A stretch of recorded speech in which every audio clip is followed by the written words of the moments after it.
Welcome, everybody, to another episode of Strife's Sanctum. My name is Citizen Strife, and this week we're going to talk about two games.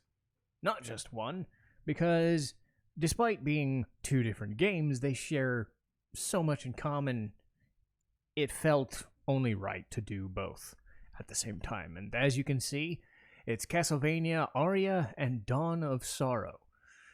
Now, there was a big stir about the changeover from platformer to the Symphony of the Night format.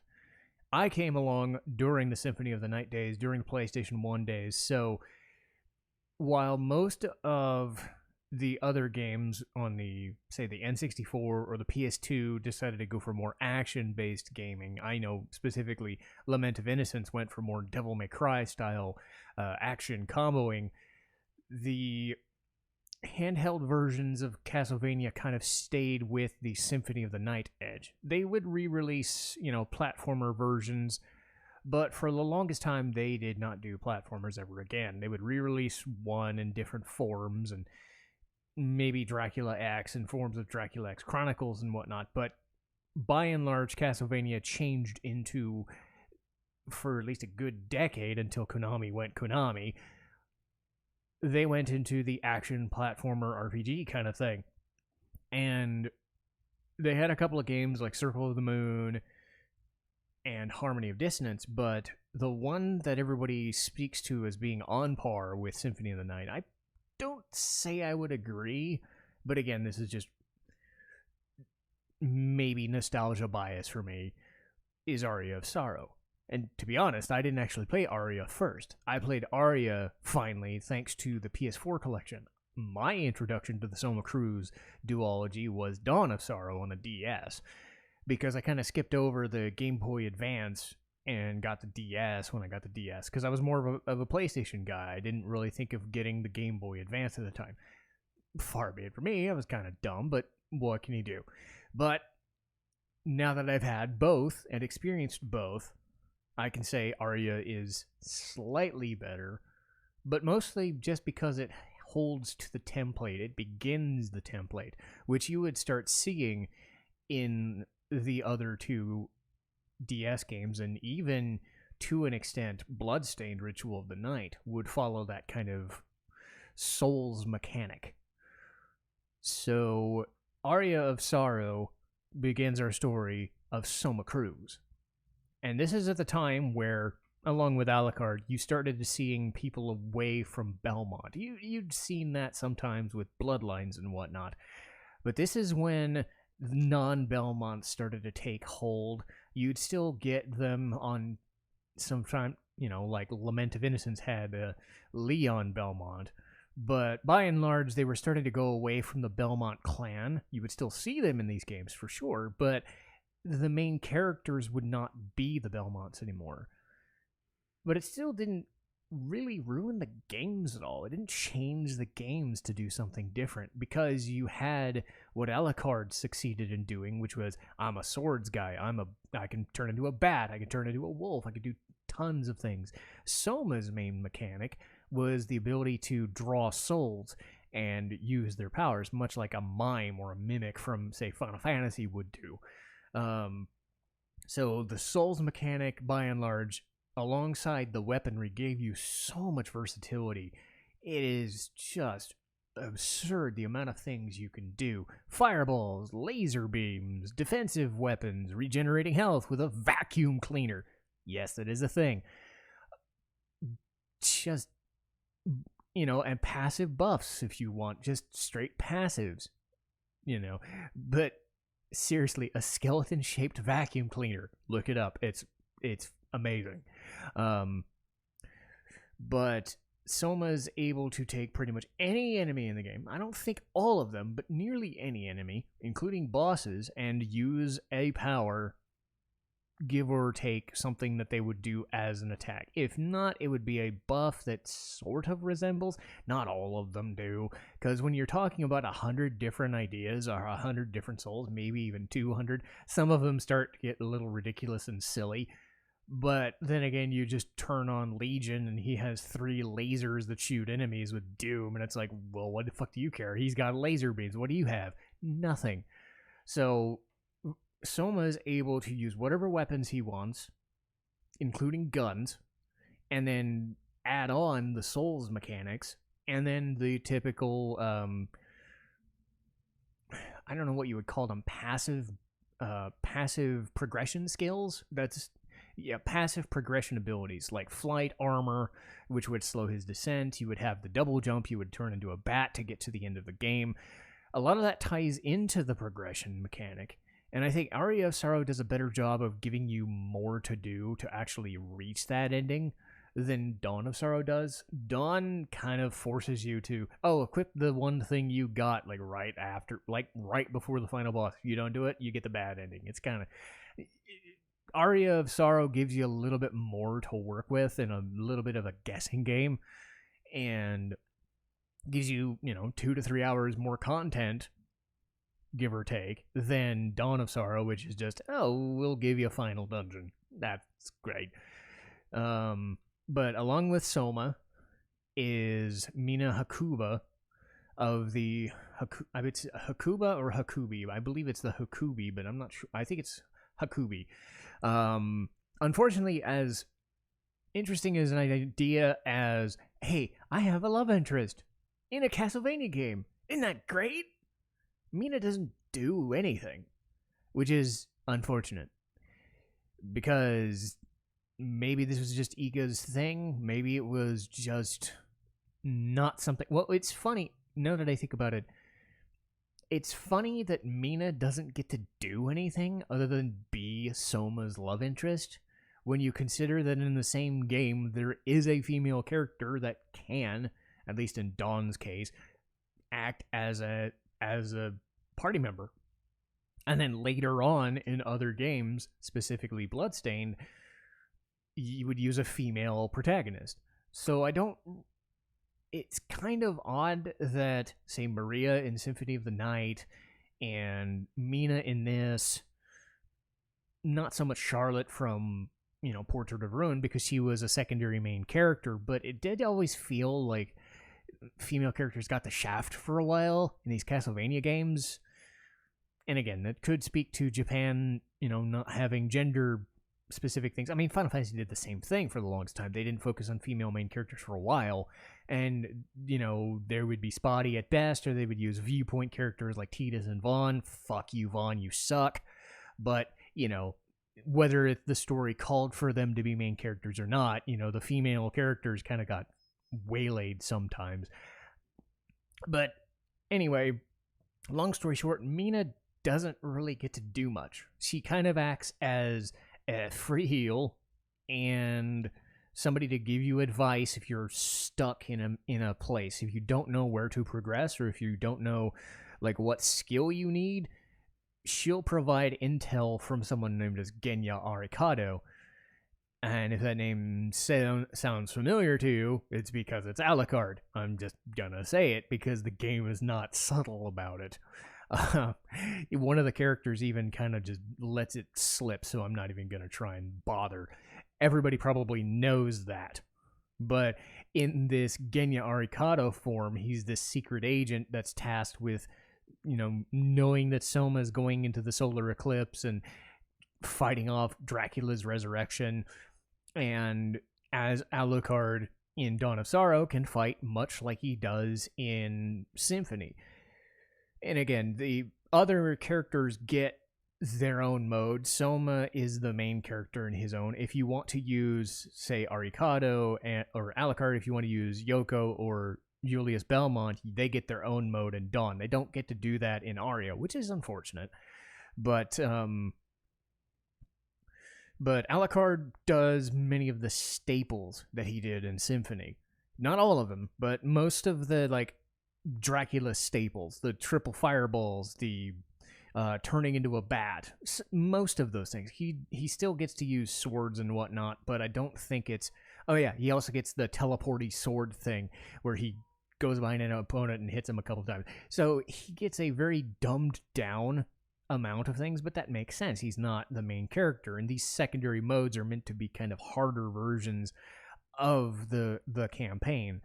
So Arikado's out to look for Soma and make sure he doesn't basically absorb too much of Dracula's power and then become Dracula himself. So he gives him advice here and there, helps out in the plot when he needs to, and just tells him to shut the fuck up and stop being a dude.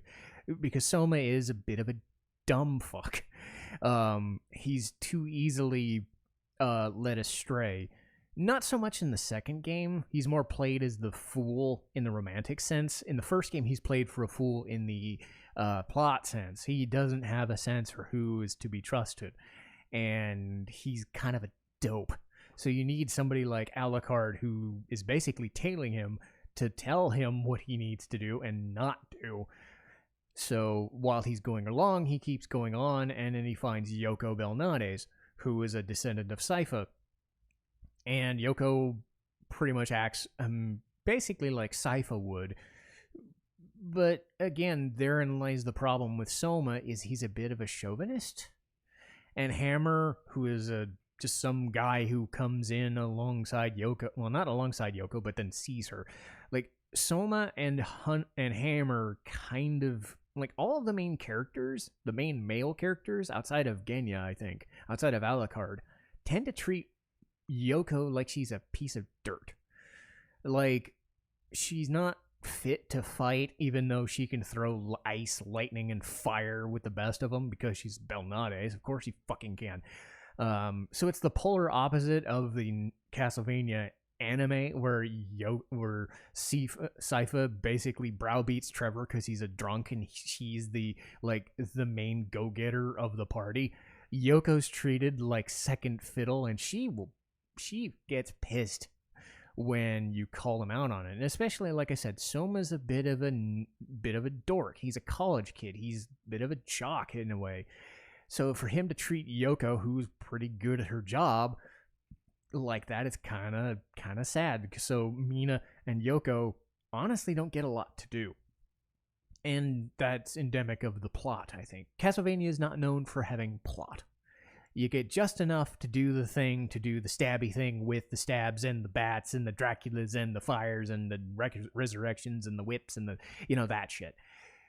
The plot is a means to the end of the thing. I think Dawn does a little bit better because it comes across as multiple people in a cult trying to do what Graham Jones in Aria did, which was resurrect Dracula as a descendant of Dracula. Go to the eclipse and then summon all of the powers of Dracula within said castle to become the new Dracula. And now there's multiple people, and they're just led by some crazy cult lady that thinks this is the way to go. So you're fighting, I believe it's Dimitri, who has the ability to kind of suck different souls into himself, much like Soma does, and Dario, whose whole thing is, I set stuff on fire, and I become a giant fire demon because setting stuff on fire is cool. So those two act as the mirror to Graham, who in Aria is more just, I'm just a guy who owns this castle. Welcome to my abode. He's a bit self-absorbed and doesn't understand that Soma is the real threat. And I do kind of like that in both instances, Aria and Dawn, that Dracula himself is not really the final boss. Like, you'll see death here and there, but for a while in Castlevania games, Dracula himself was not the final boss. In Lament of Innocence, death was. In Aria, it was a thing known as chaos, because you go to this place called the Chaotic Realm, which is just a copy-paste of different environments, but they're all monochrome and weird and shit. And then in Dawn, you face Menace. So yeah, I do give them credit for trying to break out of the old habits, because this is like 10 or 15 games at this point. Fighting Dracula is the thing you're doing, but it's still kind of nice to go against the grain, but still have the same components there, fighting style wise, but for a plot to try to deviate a little bit before going back to Dracula, more often. Because again, you want to fight Dracula because it's a Castlevania or a Dracula game, but at the same time, you don't always have to do it. And as much as I don't like Soma, I can at least respect the fact that they tried something different. Soma is not my favorite main character, but I give them credit for trying to create a backstory. As far as the game goes, the Belmont connection comes in via Julius Belmont. And while Soma can use whips, Julius himself is the Richter, Trevor, Leon, Simon thing. And he does not know who he is. And is also tasked with getting rid of Soma if he goes off the deep end, which can happen. And it actually leads to some of the best parts of the game. Because Soma gets all the skills that you would expect somebody to do. The Souls mechanics are really in depth again. Super sucking skeleton vacuum. I'm always going to bring that up because it's awesome. But any kind of like straightforward dagger, short sword, long sword, sweeping sword, claymore type. You've got lances, you've got guns, you've got this, you've got that. All the stuff you'd expect from a Symphony of the Night type Castlevania game, the Metroidvania style, is present. And then, of course, all the souls. You get so much versatility. I preferred going with whatever gave me the most clearance of stuff that's straight in front of me, but also kind of at a diagonal, because it's easy enough to turn around and deal with stuff from behind you, so you don't need like a defensive strategy. You need just enough offense to handle enemies that are trying to snipe you from a weird angle, like bats and, you know, slimes and shit, to get them out of the way so that you can do that. Reminds me of like Bloodstained, where you had certain skills that would benefit you in certain directions, and until you get something like the welcome company or the paintings that would revolve around you as a defensive barrier, until you got that stuff, you could kind of do a lot of stuff. But you could be a tank, or you can just go for straightforward fast attacks, or you can just take pure damage, like the heavy lances or the heavy swords or the slow moving swords. Again, I've always said that my preference would be the shorter, quicker moves. Not always going to be the case, and it depends on the enemy. I think the boss versatility on display is very present in Aria and Dawn of Sorrow. And one of the cool things about Dawn of Sorrow specifically is just how ugly looking certain things are. I remember there was a boss called Gurgoth, which was just this gigantic fucking thing of teeth. It's like a dinosaur with a couple of its legs cut off, and it's just a giant mouth of teeth just trying to bleed at you. Or a puppet master who's just this face with arms and shit. And then Legion comes back in Aria to be Legion. So he's the decaying pustule orb of bodies, and then it encases the dude with lasers. You know, it's just all the staples of Castlevania gore and blood that you'd expect, even on handhelds. I'd say Dawn of Sorrow looks better, but again, you're comparing. It looks and sounds better, but I think that's gonna be par for the course. Like Final Fantasy VII is gonna look better than Final Fantasy VI. And then Final Fantasy X is going to look better than Final Fantasy IX, just because you're jumping up in class in a platform. Now, unless you really shit the bed and don't do it very well, you can make a shittier game on a different platform, and that has happened. But by and large, Dawn of Sorrow is built on the back of Aria's success, which is why I like it more. That being said, if you're looking for the more auditory experience, if you're looking for the more visual experience, you want to go with Dawn of Sorrow. Where I think Dawn fails is the DS mechanics, where they try to add in this stylus thing where, okay, I just beat Balor, so I'm going to use it to destroy these ice cube thingies, and it's really silly. That only happens like 2 or 3 times in the game. The other problem is bosses don't just up and die. You know, you're kind of waiting for that level up screen, that level up prompt to hit, and you go, "Yay, I beat the thing!" Only you don't. Dawn has this soul glyph I believe it's called a glyph mechanic, where it's a seal, like a demon seal. And you use the stylus on the touchscreen in a specific pattern, and they get more and more unique as the game goes on, to the point where you're kind of zigging and zagging, but you don't really have a lot of time to do the trial and error.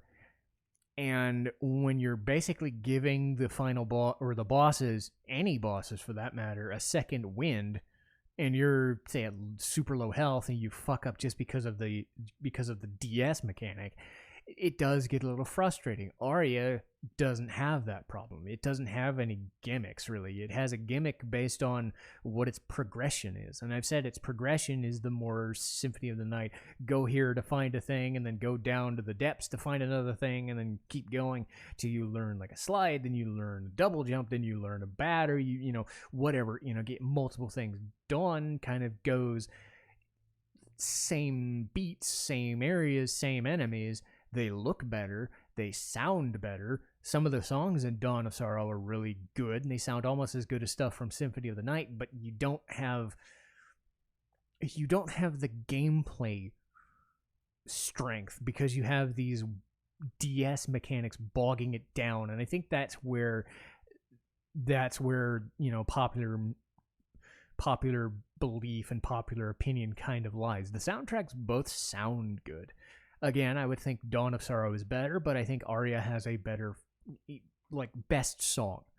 Dawn, I believe my favorite song was The Condemned Tower, this really soft, subtle, disturbing climb up a prison until you get this really frantic ending bit. And then this was the place where you fight the dinosaur with blood on his teeth and shit, the Gurgoth.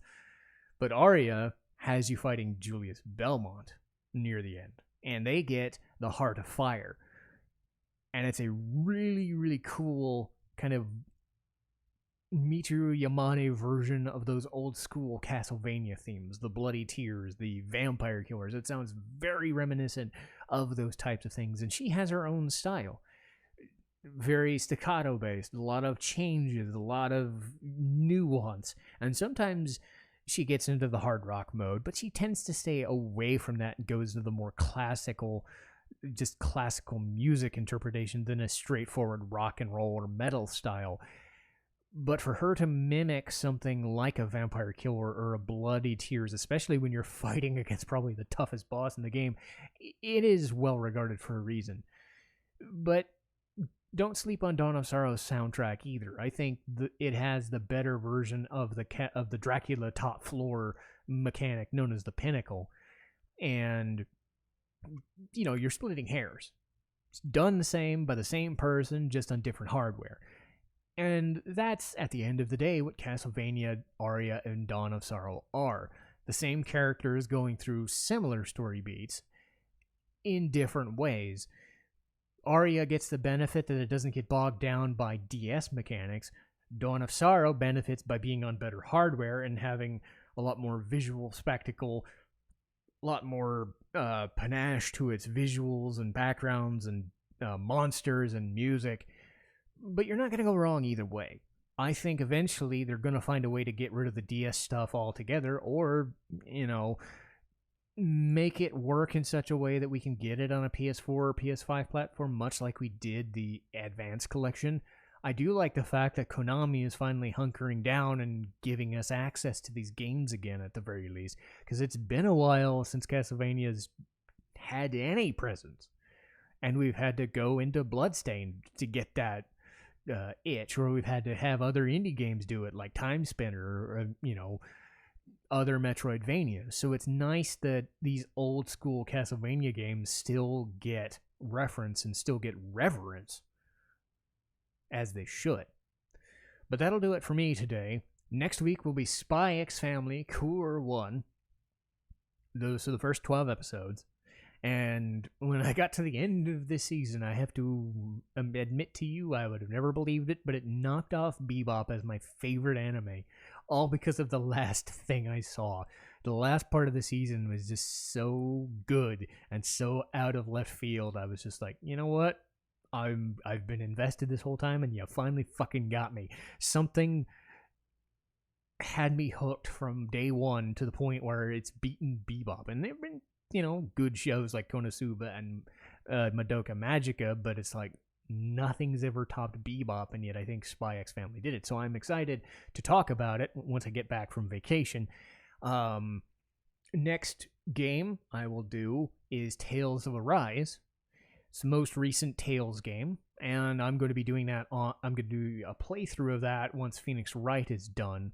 So I'm going to get a heads up on Tales of Arise. I enjoyed it until the ending, but I'll get into that. I suppose that'll be more spoilerific, I suppose. After that, Somali and the Forest Spirit.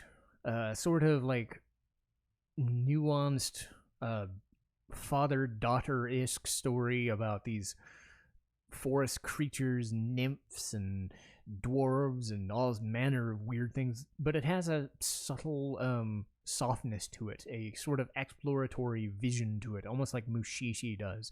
I wish I knew a term for that kind of show that's more show, don't tell. It still has a decent story for what it is. And then as far as games go, Legend of Zelda Link to the Past. I've yet to do Legend of Zelda for some reason, and I'm going to start. And I'm going to start with my favorite one, Legend of Zelda Link to the Past, and I'm going to talk about how to deal with randomizers. Because I love Zelda randomizers quite a bit, specifically that one. That's the randomizer I love watching on Twitch or YouTube, and talking about Link to the Past is going to be a joy, I think. But that'll do it for me today, and I'll see you guys next time. Citizen Strife, signing off.